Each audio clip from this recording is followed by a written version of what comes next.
Hi, and welcome to How Humans Heal. I'm Dr. Donnie Wilson. And in this episode, I'm going to be talking about blood sugar levels and how to optimize and balance your blood sugar levels, specifically related to how balancing your blood sugar levels can help you to clear high risk HPV virus to negative and get a normal negative pap smear result. How does that sound?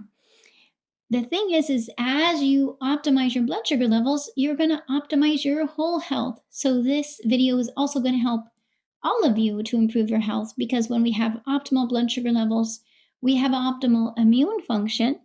We also are more likely to have optimal hormone levels, lower inflammation levels, more optimal microbiome, both gut and vaginal microbiome, and so much more. That means we can be preventing cancer as well as diabetes, heart disease, dementia, and many other health issues, including helping you with your energy levels during the day, your sleep at night, your focus and your memory, and your body weight, either to help you maintain a healthy weight or to even lose extra weight that you've been wanting to lose.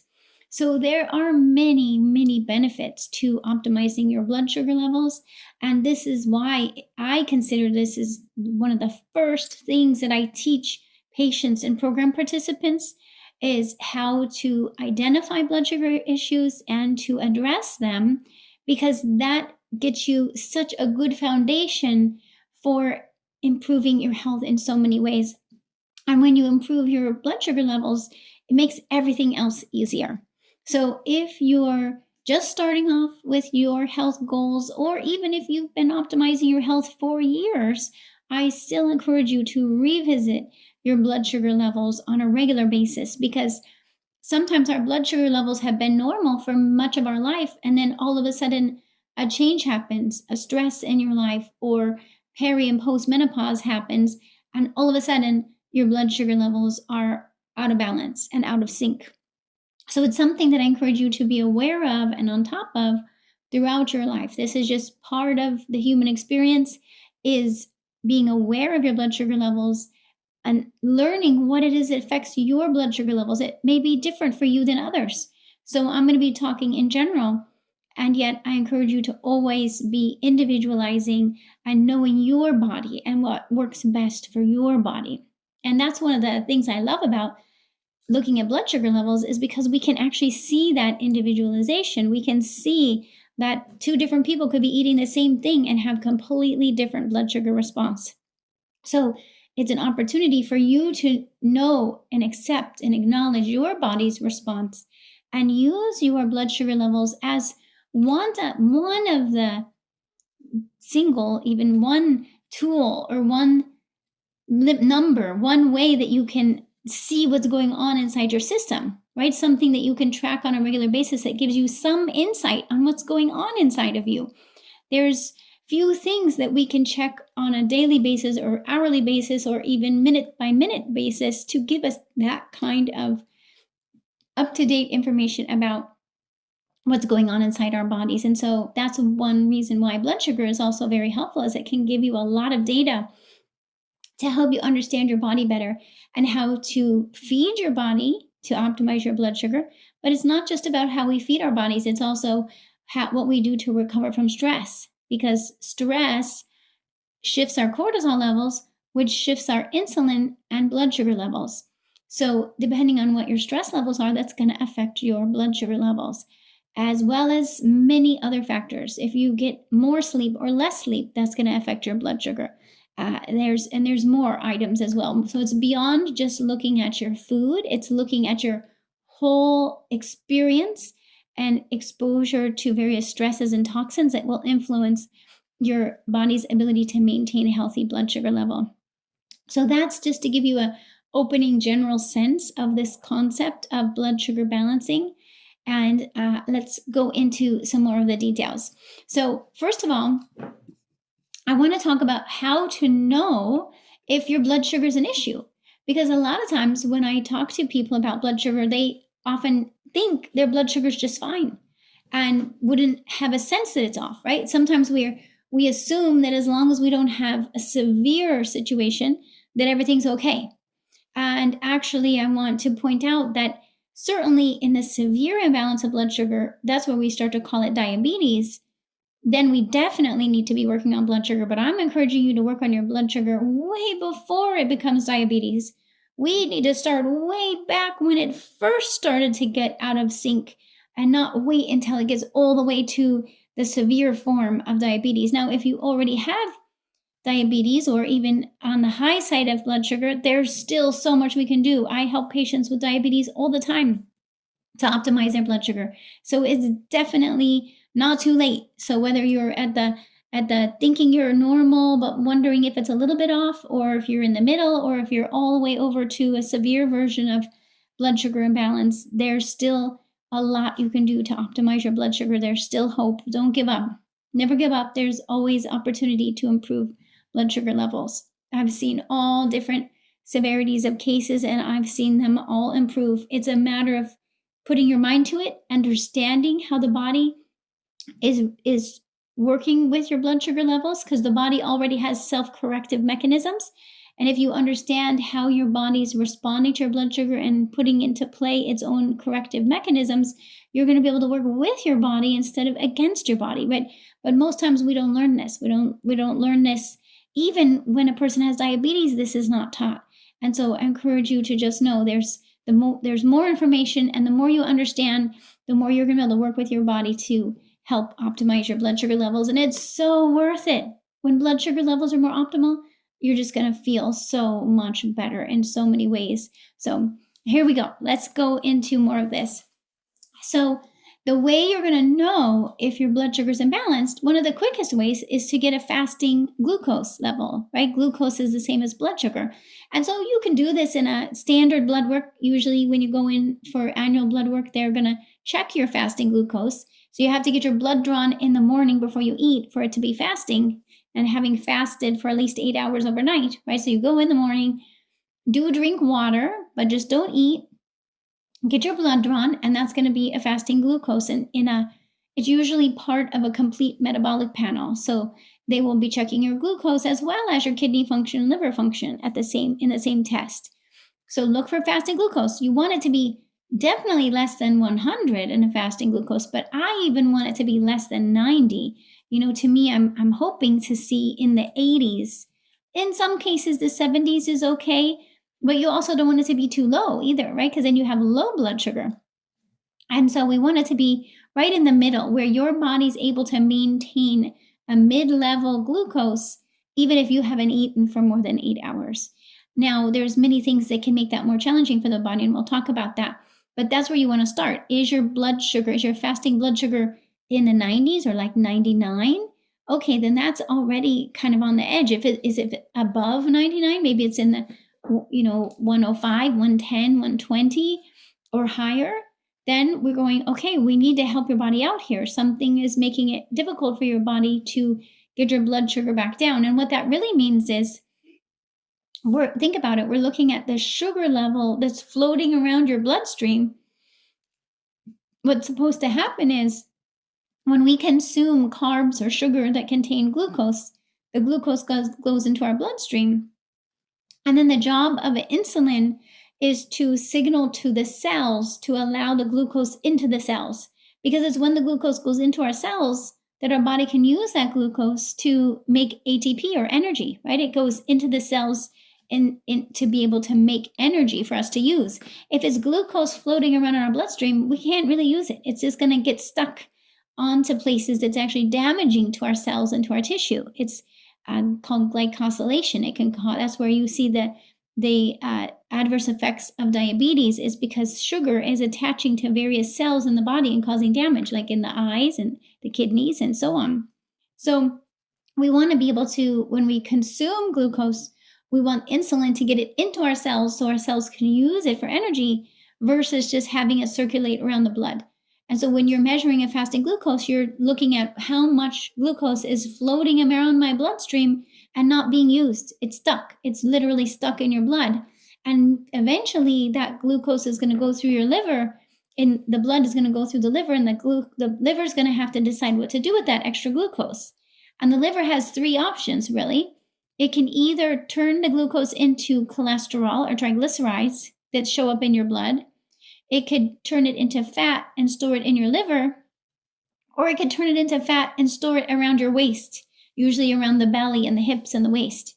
So if you know that your body has high cholesterol or fatty liver or weight gain, especially around your middle, then likely your liver is getting to the point of being overwhelmed with glucose and needing to put it somewhere. And so what we want to do is say, okay, we need to do whatever we can to reduce the circulating glucose that's just your liver's having to do, put it into storage. We would rather you use that glucose for energy or in glycogen storage, but that doesn't require so much glucose, right? So we have to go back and reverse engineer this and say, okay, why is there so much glucose in your blood, and why isn't it being used? Why is your insulin not being able to get it into your cells? Now, another test that we can do in blood work that you can easily order at like a standard doctor's office it's called hemoglobin A1C. And hemoglobin A1C is measuring how much sugar is attached to your hemoglobin and your bloodstream, right? So it's showing, is there extra sugar getting stuck to your red blood cells? And so we can measure that. Now, it's considered to be an average over 3 months. So it reflects your average blood sugar over 3 months. So when you do a fasting glucose, it's right in that moment. When you do a hemoglobin A1C, it's an average over the last 3 months of your average glucose levels. So it can give us a sense of, are there times when your blood sugar is high? Maybe it's not high in this moment that you had your blood drawn, but maybe there's other times when it is high. And that's how we can see it on a hemoglobin A1C. And so another test that can be really helpful is to do what's called a fasting insulin test. And fasting insulin will show us what is your insulin level when you're fasting, when you haven't eaten for at least 8 hours. And the fasting insulin tells us about how well is your pancreas producing insulin. And actually you want to have you'll look at the range and it should be at the lower end of the range. When the insulin goes higher, it means that your body is working harder to get the glucose into your cells. It's having to make more insulin because you're having more glucose, and eventually the cell receptors stop responding to the insulin and your body keeps making more. So if your body's making more insulin, it means very likely your receptors have been exposed to a high amount of glucose over time. And so what we want to do is, I'm going to talk you through some starting steps of what you can do to fix this so that your insulin starts coming down and your hemoglobin A1C comes down to about a 5.0 or maybe even down to 4.8. But I'd try to get in there 4.8 to 5.2 on your hemoglobin A1C is going to be a much better place than if it's definitely, you don't want it to go above 5.7. But if it's creeping up to 5.5, 5.6, we definitely want to get it back down toward the 5.0, because that's where you're going to have the most ability to prevent health issues, including high-risk HPV virus and so many more health issues that I mentioned earlier. So the thing about, this connection between high-risk HPV virus is because there's actually research that shows that when women have variability in their blood sugar, and this is to say whether the blood sugar's too high or too low, and it doesn't even require that you have diabetes. Certainly, if you have diabetes and therefore higher glucose levels, you're much more at risk of high-risk HPV virus and abnormal cells on a pap smear. So diabetes increases your risk of HPV and HPV-related cancer. However, you don't have to have diabetes to have that increased risk. Even if you have slightly elevated blood sugar or hemoglobin A1C or fasting insulin, all of those, even slightly elevated, can increase your risk. So this is why it's so important, even if you're not all the way to the point of diabetes, that you're still paying attention to this. And again, it could even be if you're noticing low blood sugar. If your blood sugar is fluctuating and dipping to hypoglycemia or low blood sugar levels, that also increases your risk with HPV. So this is why it's important to address your blood sugar even if you don't have diabetes. And that's why I encourage you, if you haven't had these blood tests done, to ask your doctor to run them. Now, you could on your own, because sometimes you get these results back and you're still thinking, well, maybe it still looks like it's pretty much in the normal, but I'm concerned that maybe I'm missing something. Maybe there are times that my blood sugar is a little high, or maybe my hemoglobin A1C is like a 5.4 or 5.5, and I'm wondering, when is it high? Then I recommend getting a continuous glucose monitor so that you can measure your blood sugar all day, every day for a couple weeks and figure out, when is it going too high. So a continuous glucose monitor, or CGM, is a device you stick usually on the back of your arm, and it continually monitors your glucose, and it communicates with an app. So it will show you minute to minute what your blood sugar levels are doing, and you can write down what you're eating so you can match up, what did I eat and how did my blood sugar respond.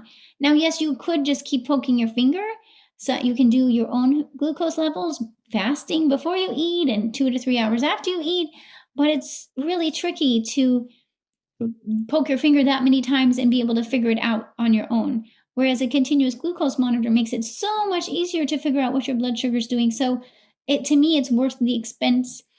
You can, if you are diagnosed with diabetes, your insurance is likely to cover a continuous glucose monitor for you. But if you are not diagnosed with diabetes, you can order a continuous glucose monitor out of pocket online, or you can contact my office, and I guide patients to do this all the time. And this way you can get the continuous glucose monitor even for 2 weeks and track in the app what you're eating and when is your blood sugar spiking or when is your blood sugar dipping, so you can figure it out. Because sometimes, or a lot of times, people say to me, hey, I already avoid sugar. I'm already thinking my blood sugar is okay. I have no idea what's spiking my blood sugar. And then lo and behold, they do the continuous glucose monitor and they figure it out. Usually even within days to a week, they go, oh, it's when I ate this or when I drank this that my blood sugar spikes. And they wouldn't have known otherwise. And so it really can make a difference, because otherwise you're just guessing. And a lot of times it's hard to figure out.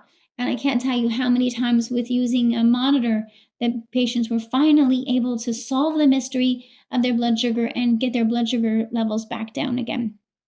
So let's go into what you can do already to start balancing your blood sugar levels, even if you haven't used a continuous glucose monitor. Maybe you have a sense that it's out of balance, or maybe you just want to optimize your blood sugar no matter what the level is. Let's talk about some starting steps of what you can do, because this way you can start in with this. And then if you need more help, you know how to reach me and I can guide you, because there's also supplements you can take, and there's always so much more we can do. I do not give up easily. So I've worked with very difficult cases, and we've been able to figure out how to optimize blood sugar levels time and time again. So the place that I start is to start with small, regular meals. What I mean by that is, first of all, small, because the more carbohydrates you consume at once, the more work it is for your insulin, right? Like I said, if you have more glucose, if you have carbs, it gets broken down to glucose. That means your body's going to need more insulin. And the more you raise your insulin, the more likely your cells are not going to be able to handle it.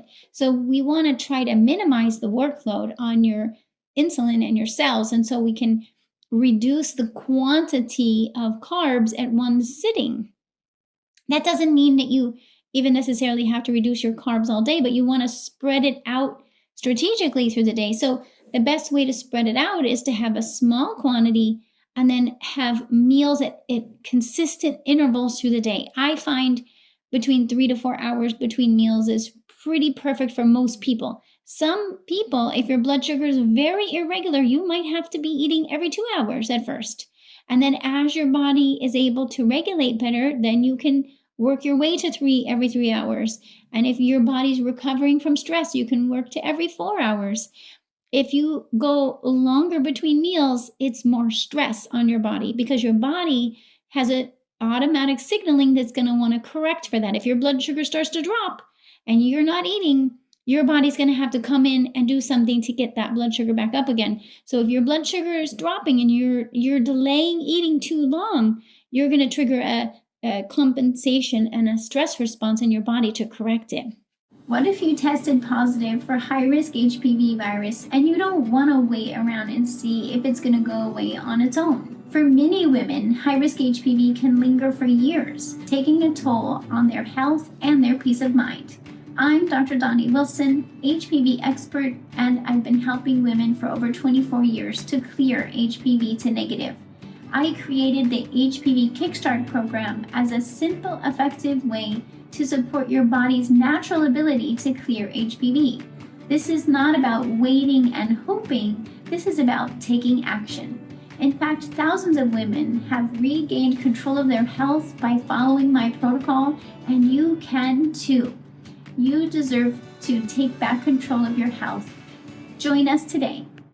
So that's why eating at consistent intervals is so important. So even if you have a super busy schedule, even if you're not used to eating on a regular basis, what I would do is set a timer on your phone so you can be reminded every 3 hours, it's time to eat again. Time to eat again. And you get into a routine. You have to almost program yourself to be like, I'm going to eat when I wake up or within an hour of waking up. And then I'm going to eat 3-4 hours later. And I'm going to eat 3-4 hours later. And you start to think, what am I going to eat? So you have to have some food available for this small, consistent meal.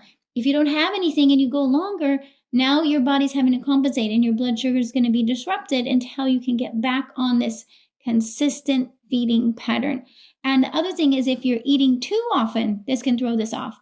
So if you're a kind of person who might be having a little snack every hour, or a little bit of sugar or candy or glucose in various forms every hour, or maybe you have a beverage that you're drinking, and you're getting a little bit of carbohydrates or sugar every 15 minutes, every 30 minutes. So now there's a constant trickle of calories and glucose coming in.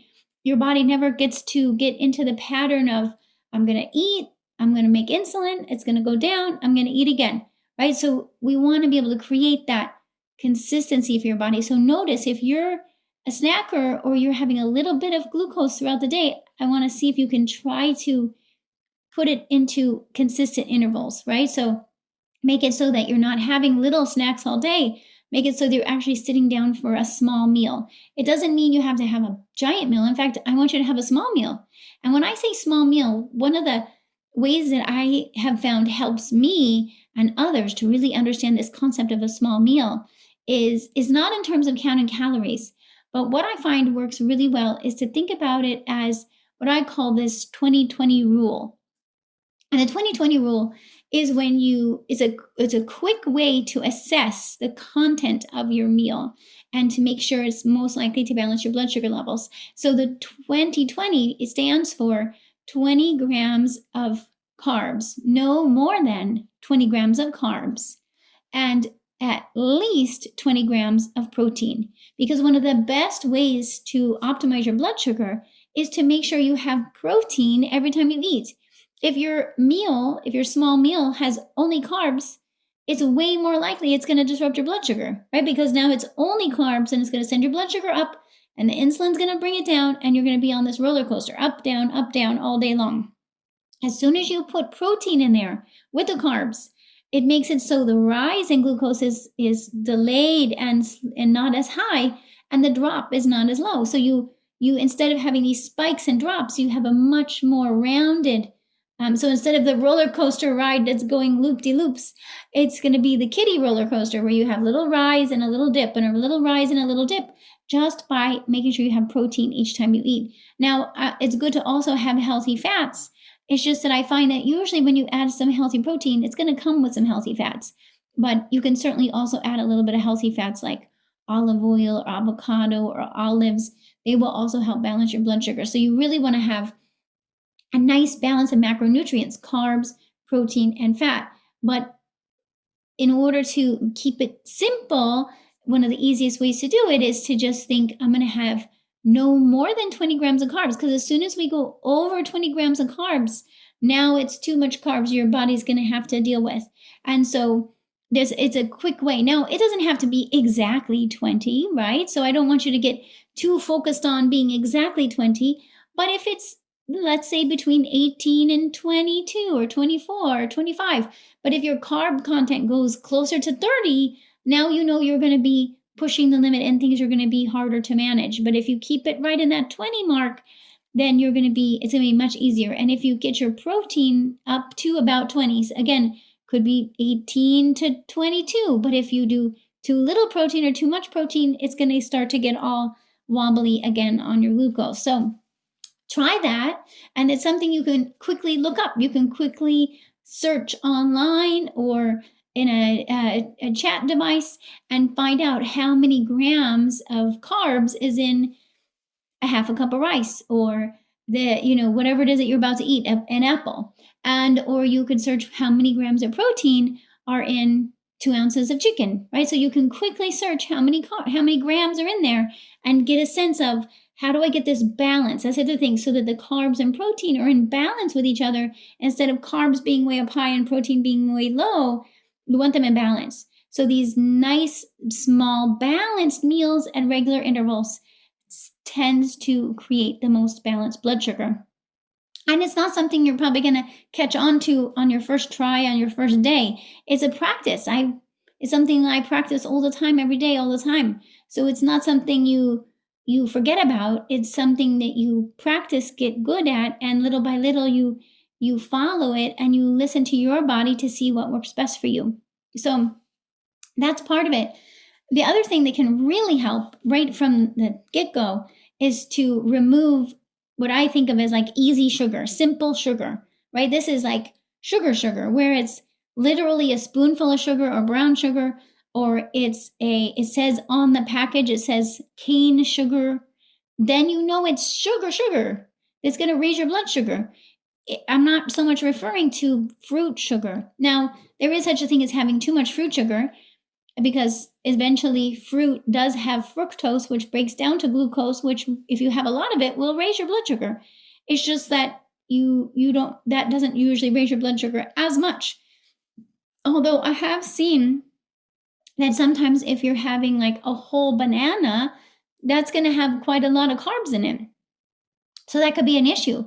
Or if you eat a lot of, let's say, dried fruit, or because that can have also glucose in it, or if you have a whole cup of fruit, or say you have a SII bowl or a smoothie where you're having a lot of fruit all at once, it can put your glucose too high.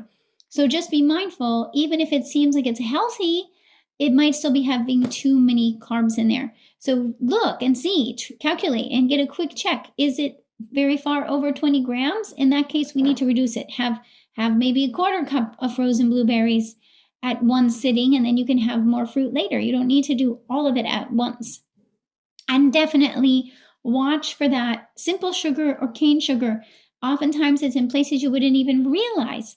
It's added to condiments, it's added to salad dressings, it's added to a lot of different packaged products, from crackers and bread, and so many things have sugar added. It's for no reason that I can figure out. It's just it makes us think it tastes better, and so we buy more of that product. So you really have to look on the package in the other ingredients, and if it says cane sugar, you don't need cane sugar on your corn chips or wherever it is. It just is not necessary, right? So I would look for any unnecessary sugar or cane sugar and just find a different product, because there is mustard and that doesn't have sugar in it, and you can make your own salad dressing that doesn't have sugar in it. So there's no reason to add sugar where it doesn't need to be. And even I was talking to a patient who makes her own granola, and she's putting honey in it, and it sounds delicious.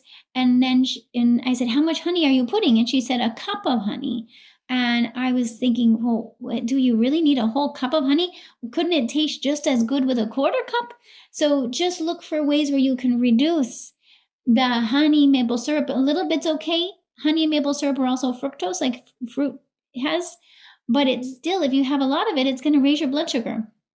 So look for these easy sugars that you can easily decrease and eliminate, that's going to bring your blood sugar down quickly without even having to think about it and without having to change anything in your routine very much. And then once you eliminate those easy sugars and you get your consistent small meals with protein happening, I bet you're already going to see a difference in your blood sugar levels. And then if you're still struggling with blood sugar, that's when we start to look deeper and we say, okay, first of all, are you fasting too long? Because a lot of times I find that people are following various fasting techniques. And sometimes, if we're fasting too long for our body, it can actually raise your blood sugar and raise your cortisol levels. So if you've been fasting for a while and you find, oh my gosh, I'm like, say you're trying to have a long, like you're fasting till noon, let's say, and then you're trying to eat everything between noon and 6 or 7 p.m. That's a pretty short eating window. And that means you're having to have larger meals with larger quantities of carbs, and you could actually be raising your blood sugar. And so the fasting could actually be working against you. So if you're following a fasting protocol, I really encourage you to monitor your glucose levels as well as your ketone levels, and your cortisol levels for that matter, and make sure that you're not pushing your body too hard. We sometimes we really can push ourselves, and by to think that this is going to help us lose weight or do something good, and actually we end up pushing ourselves so much that we end up stressing ourselves out, and it backfires. Everything gets worse instead of better. So please be really mindful and listen to your body. Don't just do what somebody else is saying. You got to always listen to your body and see, hey, is this working for my body? And so you may need to modify your fasting window, especially if you've been under a lot of stress. Because what happens is when we're under a lot of stress, our cortisol level can either go too high or too low. And we had to measure that to know. We can't just guess. And when I measure cortisol levels, I can actually see, is it too high at certain times of day? Is it too low at certain times of day? Because when cortisol is out of balance, again, it's going to throw off your insulin function and your blood sugar levels. And if you're exercising too intensely or you're fasting for too long, these are common things that people think they're doing healthfully, but they're actually disrupting their cortisol and their blood sugar levels. So watch for that, okay? Check in on that. Make sure you're not pushing yourself too much. Maybe you need to back off a little bit and move your eating window a little bit so you're not fasting as long, and being able to have smaller meals at regular intervals to keep your blood sugar balanced. And so try that, and also make sure you're checking your adrenals, which is your cortisol and your adrenaline levels, and have someone like me who's an expert in helping to optimize them, help you get your cortisol and adrenaline optimized, because this way all the signals in your body are working together, right? We want your cortisol to be helping your blood sugar levels, not working against you. So and plus when your adrenals and your cortisol are more optimized, so is your immune system, so is your digestion, so is your nervous system, so is your metabolism. Everything works better. So it's better to work with an optimal cortisol. That's going to make it a lot easier to balance your blood sugar. And so you can also another thing you could track on your own at home would be a heart rate variability. Heart rate variability, there's a lot of different devices that show you this, and it gives you a sense of how is the stress affecting your nervous system, and how can you use different tools to help optimize your heart rate variability, like breath work, meditation, time in nature.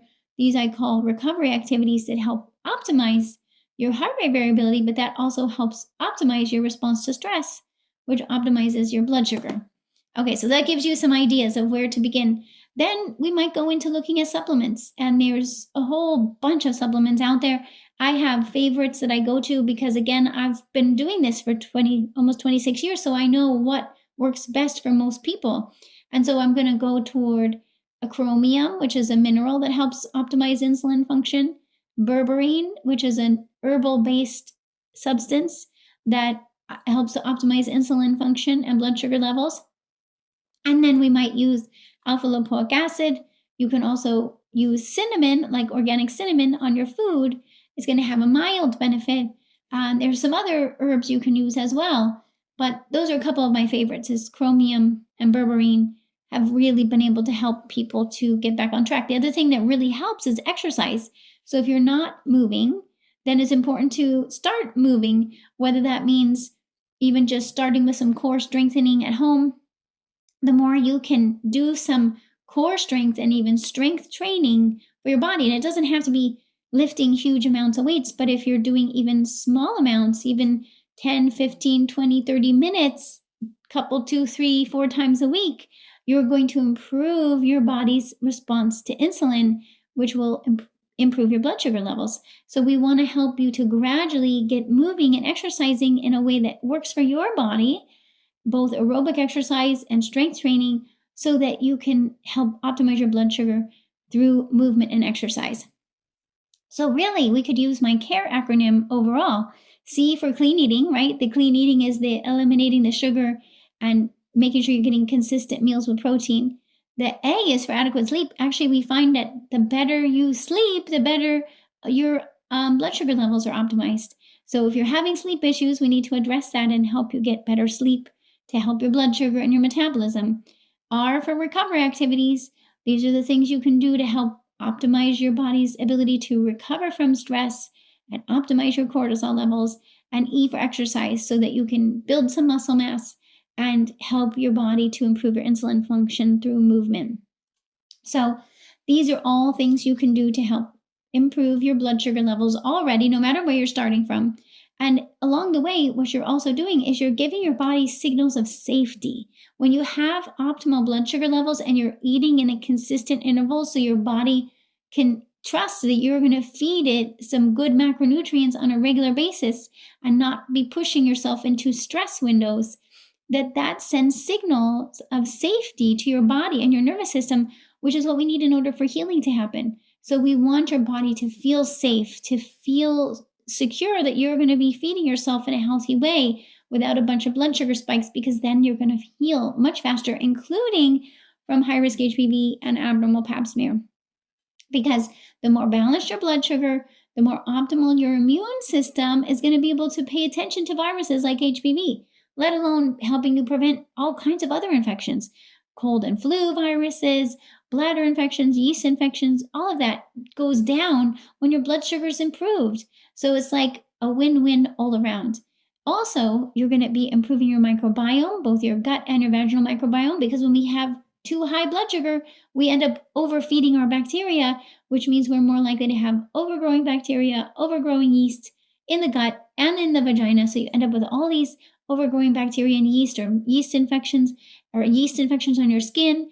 I'm like, what the heck? Why is all this bacteria and yeast and viruses around my body? Is because they're being fed and by this extra sugar in your blood. So we need to get your blood sugar down to optimal, not too low, just to optimal. And this way it's feeding you in your cells and not overfeeding your microbiome. We want the microbiome fed, but we don't want it overfed. Okay. So this is an important part of it, but also your hormones, all your hormones. Cortisol responds to your blood sugar, but so does your ovaries. So if you're menstruating and you have fluctuating blood sugar, your ovaries are much more likely to go off track. This is one of the basis of PCOS, is based on having imbalanced blood sugar levels, which disrupts ovary function. So the more balanced your blood sugar, the more optimal your ovaries are going to function. It helps with fertility as well. And even if you're postmenopausal, it's going to help you to stabilize your energy, your sleep, your mood, and it's going to help improve your memory and your focus. And so all around, it's going to be beneficial, including one of my favorite benefits of balancing your blood sugar is to lower your inflammation levels. When blood sugar levels are higher, so is inflammation. And how does inflammation show up? Inflammation shows up as pain. So you might have achiness, pain in your joints, head achiness, weight gain, skin rashes, right? And in your blood work, it could show up with an elevated C-reactive protein, or CRP. So if you're seeing that there's inflammation in your body, or you're feeling inflamed, right? You just feel puffy and everything is swollen and sore, and your face feels puffy and your body feels bloated, and you're just like, what the heck? This is inflammation in your tissues, and it's often associated with high blood sugar levels. As soon as we get your blood sugar balanced, all of a sudden all that inflammation goes down and out. And no longer do you have all of those symptoms from inflammation. And as inflammation goes down, so does HPV, because inflammation in your body translates to inflammation in your vagina. And when there's inflammation in the vagina, HPV can thrive. So we want to reduce that inflammation in the vagina. We want to eliminate yeast and bacterial vaginosis, or overgrowing bacteria. We want to make it so the HPV cannot survive in your vagina either. We want to make sure you're getting the nutrients and not feeding into these other microbes, and not having fasting blood sugar levels that are too high, that are just overwhelming your whole system.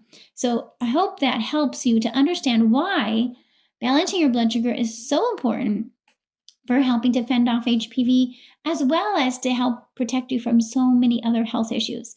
So I can't wait to hear your comments and aha moments and insights and what you notice when you start implementing these tips that I just gave you. Please share with me, like, Dr. Donnie, this helped me or this helped me. And you're going to see that it's unique to each and every one of you. So use these tools, listen to your body, track your levels, and now you're going to know your body better and what you need to do ongoing into the future. Even after you get HPV negative, that's only the first part of this journey. You're going to then be able to continue using these tools on into your future to prevent health issues going forward.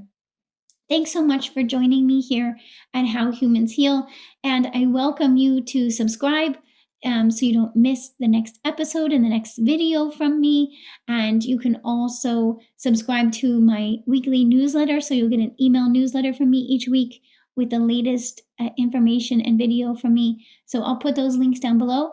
And otherwise, thank you so much for joining me. I look forward to seeing you very soon. Thanks for listening to How Humans Heal. If you liked this episode, leave a rating and a review. And for more resources, visit drdonnie.com.